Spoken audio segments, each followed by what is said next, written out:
ஒரு ஹை பிரீஸ்டா இருக்கிற ஒரு பாதிரியார் ஒரு ஐடலா மாறினா எப்படி இருக்கும்? இப்படி ஒரு டிஃப்ரெண்டான கான்செப்ட்ல இருக்கிற கே டிராமா தமிழ் டப்ல வரப்போகுது. இந்த டிராமாவோட பேரு த ஹெவன்லி ஐடல். இந்த டிராமாவோட ஒன்லைனர் அண்ட் ரிலீஸ் டேட் பாக்குறதுக்கு முன்னாடி இதே மாதிரி upcoming K drama C drama Tamil dubbed updates பார்க்க நம்ம சேனலோட லைக் சப்ஸ்கிரைப் பெல் பட்டனை அமுக்கி நம்ம சீரிஸ் சொல்ல நீங்களும் ஒரு சொல்ல சேர்ந்துக்கோங்க. இந்த டிராமா 2023ல ரிலீஸ் ஆயிருக்கு. இந்த டிராமாவோட ஒன்லைனர் என்னன்னு கேட்டீங்கன்னா, நம்ம ஹீரோ ஒரு பாதிரியாரா இருக்காரு, அதுவும் வேற ஒரு உலகத்துல இருக்காரு. அவர் தீய சக்திகளோட சண்டை போறதான் அவரோட கடமையா வச்சுக்கிட்டு இருக்காரு. இப்படி அவரோட கடமையை ஆத்திக்கிட்டு இருக்கும்போது நம்ம உலகத்துக்கு எதிர்பாராத விதத்துல வந்துடுறாரு. நம்ம உலகத்துல கேபாப் ஐடலா இருக்கிற நம்ம ஹீரோவோட உடல் அமைப்பும் முக அமைப்பும் பொருந்தி இருக்கிற ஒருத்தரோட உடம்புக்குள்ள போயிருவாரு. அதாவது கூடு விட்டு கூடு பஞ்சிருவாரு. அதுக்கப்புறம் அவர் இங்க வர காரணம் என்ன, அவர் எப்படி சர்வே பண்ணாரு, திரும்ப அவரோட உலகத்துக்கு போனாரா இல்லையா, அதான் இந்த கதை.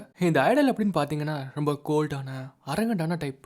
ஆனா நம்ம காட், அதுதான் பாதிரியார், ரொம்ப பியூர் இன்னசென்ட் சாஃப்ட் ஹார்ட்டட் ரொம்ப கைண்டான மனுஷங்க. அவரோட வேர்ட்ஸ் அண்ட் பிஹேவியரை பார்க்கணுமே ரொம்ப கியூட்டா இருக்கும். இப்படி திடீர்னு இந்த ஐடலோட பிஹேவியர்ல சேஞ்சஸ் இருக்கிறதுனால அவரோட ஃபேன்ஸ்ல ஒரு பொண்ணு என்ன பண்ணிரும்னா உள்ள பூந்துரும். அதாவது மேனேஜ்மெண்ட்டுக்குள்ள பூந்து அவரோட அசிஸ்டண்டா இருக்கும். அவங்க பண்ற கூத்து கடுப்பா இருந்தாலும் ஆனா ரியலாவே நம்ம காடுக்கு ஹெல்ப் பண்ணுவாங்க. நம்மளோட பாதிரியாருக்கு பாவம் டான்ஸ் ஆட தெரியாது, பாடவும் தெரியாது. அங்க போய் ஸ்டேஜ்ல நின்றுக்கிட்டு அதுவும் லைவ் பர்ஃபார்மன்ஸ் அப்போ போய் சுவிட்ச் ஆயிடுவாங்க. அப்ப அவர் கொடுப்பாரு ஒரு ரியாக்ஷன், அதை சொல்ல எனக்கு வார்த்தையே இல்லை. நீங்க பாத்தீங்கன்னா உங்களுக்கே புரியும்.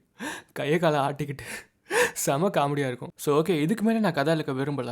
இந்த சீரிஸ் கூடிய சீக்கிரமா எம்எக்ஸ் பிளேயர்ல தமிழ் டப்ல வரப்போகுது. இதுக்கு முன்னாடி டிசம்பர் 24 அப்போ ரிலீஸ் பண்ணலான்னு இருந்தாங்க. பட் அதை சேஞ்ச் பண்ணிட்டாங்க. என்ன பண்றது, சோகமா தான் இருக்கு. ஆனா கூடிய சீக்கிரமா இதை ரிலீஸ் பண்ணிடுவாங்க. மேபி நெக்ஸ்ட் மந்த் நினைக்கிறேன், பார்க்கலாம். இதே மாதிரி அடுத்த K drama C drama Tamil dubbed அப்டேட்ல வந்து உங்களை சந்திக்கும் வரை டாடா பை பாய்.